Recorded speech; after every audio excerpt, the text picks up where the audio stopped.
Envie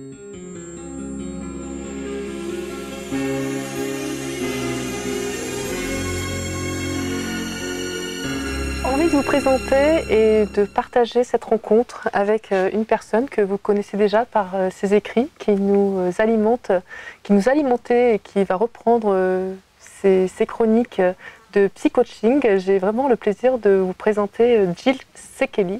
Bonjour Jill. Bonjour Marie-Céline. Merci de cette rencontre. C'est un plaisir vraiment que je partage avec toi. Parce qu'on a pu partager ensemble, et nos lecteurs aussi ont pu partager avec toi tes écrits de psy-coaching qui ont été beaucoup appréciés. Et j'ai la grande nouvelle d'annoncer donc que tu vas reprendre. Merci. C'est avec plaisir. C'était un plaisir de pouvoir publier mes petits textes grâce à toi, et je me réjouis effectivement à la rentrée de recommencer cette belle aventure avec toi. Alors qu'est-ce que on va dire, le psy-coaching, comme tu l'as si bien dénommé, cette rubrique, Jill, est-ce que tu peux présenter un petit peu cette rubrique? Alors, psy-coaching, il y a psycho et il y a coaching. C'est la rencontre entre deux modes, deux modes peut-être, deux termes qui se retrouvent dans l'humain, c'est-à-dire tout ce qui est psychologique, et en même temps tout ce qui est coaching, développement personnel, développement de soi. Donc le psycho serait plutôt orienté sur le pourquoi ou le passé, et le coaching serait orienté sur l'avenir et sur le comment. Donc ensemble, ça fait un bon cocktail pour accompagner les personnes vers des prises de conscience et vers un peu plus de centrage et d'amour de soi peut-être. Alors effectivement, ce sont des petites chroniques justement qui reflètent l'humain, puisqu'à chaque chronique, tu imagines des petits scénarios, des petites scénettes que tu t'appropries toi-même aussi. Qu'est-ce qui t'attire justement dans le fait de t'approprier ces petits scénarios? Alors je ne sais pas si je m'approprie ou si je les partage, c'est presque comme un arrêt sur image, moi je suis là pour arrêter l'image et pour regarder et observer les choses et permettre aux gens d'observer les choses différemment, sous un autre angle, peut-être de sortir des sentiers battus, de prendre le temps de regarder, de voir, de savoir, de prévoir. Et ce regard permet de comprendre, pas seulement avec la tête, mais comprendre aussi avec le cœur, ou comprendre avec le corps, comprendre avec toutes les intelligences qui nous animent. Tout à coup, des éléments qui nous avaient semblé anodins, voire qui passaient comme un train qui va très vite et on ne les voit pas. Alors on s'arrête sur l'image et on découvre des choses, et en découvrant ces choses, tout à coup, c'est cet instant magique, un peu comme le rayon vert, de l'illumination, de l'éveil, de waouh, et la vie change. Parce que la vie est faite de ces moments qui sont parfois cachés, ténus, comme l'éclat du soleil qui se couche ou qui se lève, ou d'un diamant ou d'un regard, et waouh, tout à coup, la vie, elle est différente. On a l'impression qu'à chaque fois, tu touches du doigt justement ce qui est sensible, et par justement ces images que tu décris, tu permets d'identifier le lecteur à quelque chose de réel. Est-ce que ça fait partie du métier de coach?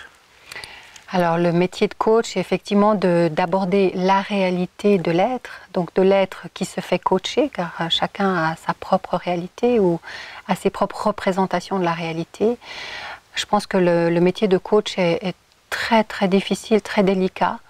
C'est au début, quand on commence à faire du coaching, on est très enthousiaste, c'est un bonheur fou, et plus on avance dans le temps, et plus on se rend compte qu'on touche effectivement à l'être, mais à l'être comme si c'était la colonne vertébrale, cette partie qui est fragile et en même temps solide, et il faut y aller avec grande douceur, et parfois on touche effectivement à ce qui fait que l'être est tel qu'il est, ou telle qu'elle est bien sûr, un homme ou une femme, et on peut toucher à des endroits qui sont sensibles effectivement et qui peuvent être douloureux. Donc l'idée du coaching ou de l'accompagnement est d'accompagner la personne vers ce centre, son centre à elle, avec douceur, à son rythme.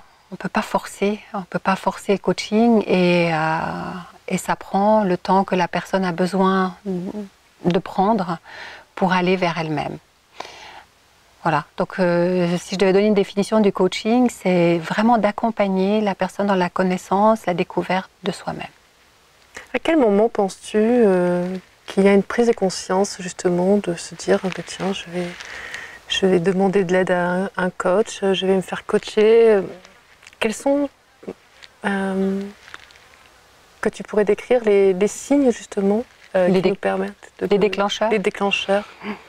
Alors, je pense que ça dépend des âges aussi.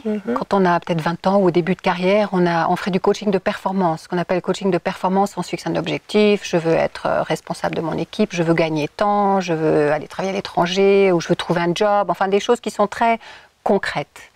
Et ça, c'est une étape de vie. Il peut y avoir une deuxième étape de vie sur les transitions de carrière. Je veux quitter ma boîte, je l'aime plus, ou je veux changer. Est-ce que je change? Donc, ces choix qui sont parfois délicats dans la vie d'un être.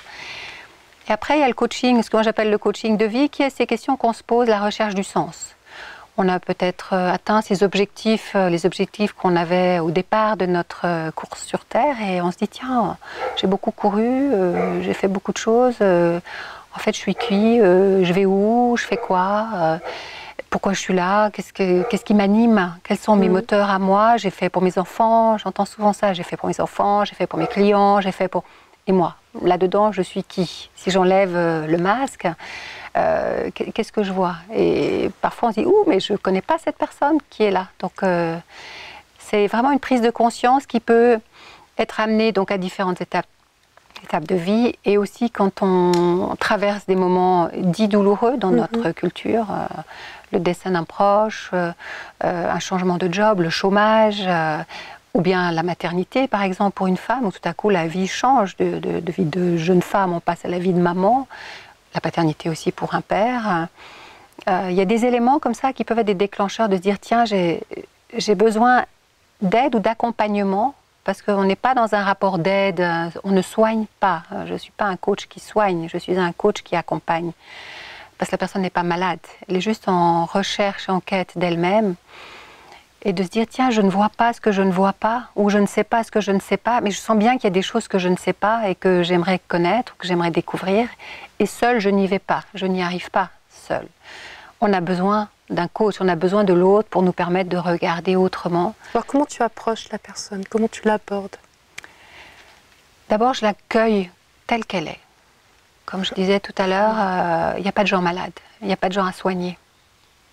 Les gens sont entiers, c'est une vision holistique. La personne, elle vient avec ses cicatrices, avec ses joies, avec son être, avec ses croyances, avec qui elle est, en entier. Et souvent, les premières séances, je passe simplement le temps à faire comprendre à la personne que je l'accueille, que je l'accepte, et que notre relation est basée sur qui elle est, telle qu'elle est. Il n'y a pas de juste, de faux, de bien, de mal. Il y a une somme d'événements qui ont fait que la personne est aujourd'hui qui elle est. Alors je l'aborde là, dans le présent, hic et nunc, ici et maintenant, et elle me dit voilà, il y a ça, ou j'aimerais faire ceci, ou je ne sais plus quoi faire, ou je ne sais pas comment choisir, ou je suis perdue, et on va ensemble se promener, dans son jardin, dans son chemin. Et alors, comment tu t'aperçois si tu veux justement l'avancée de ce chemin, quels sont les signes qui permettent de te dire que la personne justement que tu coaches est en train d'avancer? Est-ce que tu le ressens ou est-ce que finalement tu n'as pas besoin de le ressentir? Je ne sais pas. Clairement. Non seulement je le ressens clairement, mais je mets souvent les personnes en garde en disant que entre les séances durant lesquelles on va faire un travail ensemble, il va se passer plein de choses. Alors ça, c'est la synchronicité de Jung, c'est qu'en fait, dès qu'on est aligné avec un certain nombre de points, il y a sur le chemin se trouve, tiens, quelqu'un qu'on n'avait pas vu depuis 15 ans, ou tiens, un job, on n'avait pas pensé à ça, ou tiens, une rencontre, ou tiens, un voyage. Et ces éléments, ces événements qui se produisent confortent la personne qu'elle a fait le bon choix de démarrer son chemin. Alors comment je le vois? La personne le dit tout simplement, elle dit, elle raconte, et puis elle dit à quel point elle est contente ou heureuse de ce qui se passe. Parce qu'on rentre dans la confusion, on sort de sa zone de confort, on va voir ses zones d'ombre. Mais comme elle est accompagnée, elle sait qu'elle peut s'appuyer. Elle sait aussi qu'elle peut vite ressortir si elle n'a pas envie d'aller plus loin. Elle sait aussi qu'elle est en sécurité. Parce que le coach, et moi je suis superviseur de coach aussi, donc j'accompagne des coachs, c'est vraiment, le coaching, c'est un lieu que je mets à disposition, un lieu dans l'espace et dans le temps où la personne est en sécurité, dans la confidentialité. Elle est dans la confiance de qui elle est. Et elle peut aller découvrir ce qui se présente. Et se présente souvent ce qu'elle ne pensait pas qui allait se présenter. C'est bien l'idée du coaching. Et concrètement, alors, tu accompagnes, tu dis que tu accompagnes, mais concrètement, tu es présente physiquement dans chacune des démarches de la personne que tu coaches? Oui, tu as dit le mot, c'est la présence. Présence, d'accord. C'est la présence sans volonté. C'est-à-dire, je ne veux rien pour la personne. On dit souvent le coach est neutre. Je ne suis pas neutre. Moi, je ne crois pas à la neutralité. Je suis qui je suis. Je suis une femme, j'ai 50 ans, j'ai mon passé, mon histoire, ma vie. Tout ça, je le porte avec moi. Mais je suis dans mon attention et dans ma présence complète au service de cet être qui vient me voir, la personne qui vient me voir et qui va déposer quelque chose. Ou qui va aller observer, explorer quelque chose. Donc la présence... Et en plus de la présence, il y a cette fameuse écoute dont on parle tant, mais c'est une écoute qui n'est pas qu'une écoute de l'oreille, qui est une écoute de tout ce qui se passe, le ressenti, si j'ai chaud, si tout à coup j'ai des petits poils qui se dressent sur mes jambes, ou tout à coup si je perds le fil du discours, c'est-à-dire que je suis partie ailleurs. Donc c'est aussi cette présence avec les autres sens que simplement l'oreille. Les mots eux-mêmes sont importants, mais il y a tout ce qui est autour que la personne communique et partage avec moi. Et alors, la signification d'avoir chaud ou d'avoir les petits poils qui se redressent, ça veut dire quoi exactement? Eh bien, je partage avec la personne. D'accord. Et souvent, les gens ont perdu la lecture de leur propre... aussi. Oui. De s'écouter dans ce sens large. De dire, tiens, moi, ça me fait tout à coup, je sens, ça me fait froid dans le dos, ou ça... Et la personne dit, ah oui, tiens, moi aussi. Ah, mais je n'avais pas identifié ça. Parce qu'on a perdu ce sens-là. On a perdu le sens de s'écouter dans le sens noble du terme. C'est-à-dire de prendre soin et de prendre attention à soi-même. Et pas attention narcissique, dont je suis la plus belle. Non, mais l'attention de, tiens, mon corps me dit quelque chose. Quand on dit, je ne peux pas le sentir, quand on voit quelqu'un et puis on se sent crispé, écoutons ce que dit le corps. Écoutons plus, écoutons nos propres messages. Donc c'est ça. Alors je partage toujours avec la personne ce que je ressens. Il m'est arrivé de ressentir des choses très très fortes et de le partager, ce qui permet aussi à la personne coachée de prendre conscience de ce qu'elle provoque chez l'autre. Donc il y a cet effet de mise en abîme du miroir que je tends, que je renvoie, qui va provoquer chez elle une prise de conscience et qui va permettre évidemment à moi de bouger, mais surtout à elle. Pourquoi on te consulte généralement, Gilles, si tu peux répondre à cette question? Le pourquoi. Pourquoi? Les raisons du passé ou le pour quelles raisons dans l'avenir? Pour quelles raisons? Est-ce que c'est plutôt justement d'apprendre de s'écouter? Est-ce que c'est plutôt une notion avec l'argent, une relation avec l'argent? Est-ce que c'est une relation avec les autres? Il y a tout. Je pense que j'ai tout eu. Ce qui est certain, c'est que ce sont des personnes qui viennent me voir en direct. Je ne fais pas de coaching pour l'instant tripartite. C'est-à-dire que ce n'est pas une entreprise qui m'appelle pour que je coach Monsieur Dupont, qui est un employé qui a besoin de coaching. Non. Moi, c'est des personnes qui viennent me voir et qui disent voilà, soit je vous ai entendu, ou je vous ai lu, ou je vous ai vu, ou bien une amie ou un ami m'a parlé de vous, et voilà, j'ai ça. Et j'ai besoin d'aller voir, d'aller explorer ça, ou je ne sais pas comment faire, ou je ne dors pas la nuit, donc il peut y avoir la relation à l'argent. J'ai beaucoup enseigné et travaillé sur la relation à l'argent, qui est un tabou encore bien ancré dans nos contrées, probablement ailleurs aussi d'ailleurs. Donc ça peut être sur des questions d'argent, ça peut être sur des questions de choix.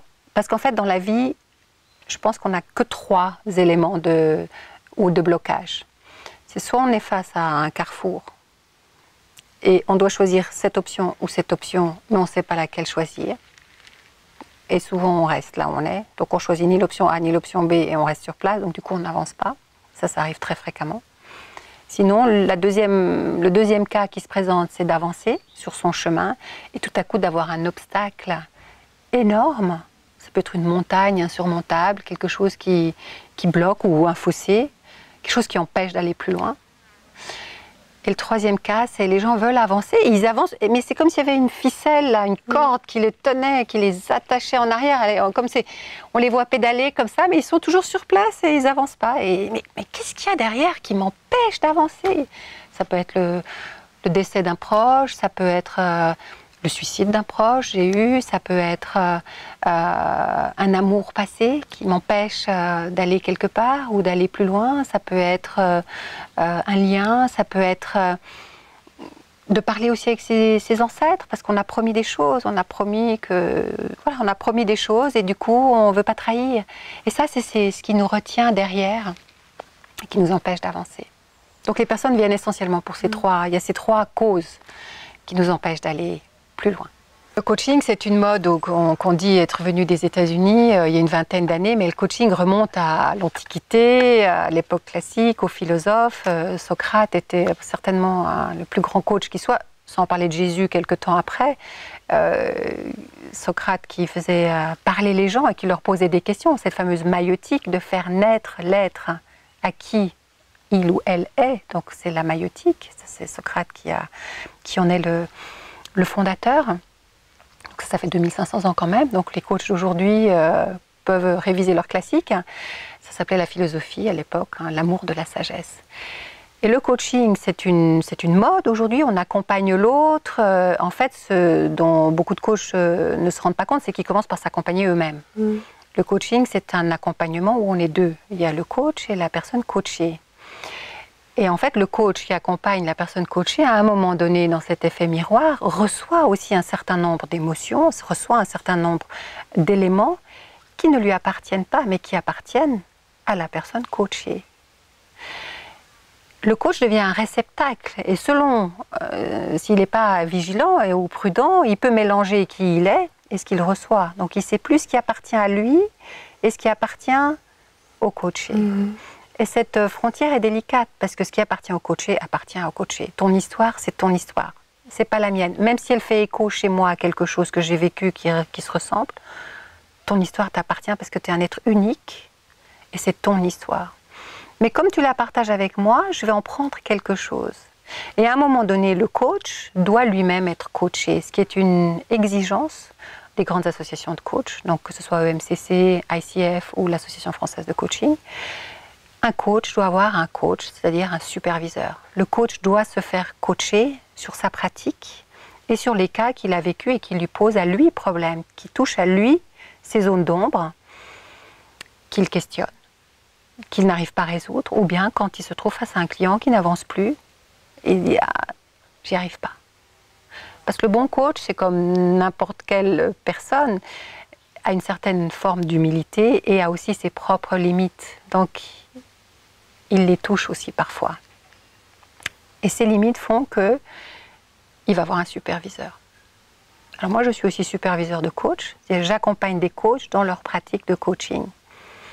Toujours avec la même idée de ce lieu, dans l'espace et dans le temps, dans lequel le coach peut venir parler soit d'expériences de coaching qu'il a eues avec des clients, soit de la pratique de coaching et des difficultés qu'il rencontre lui-même en tant que coach.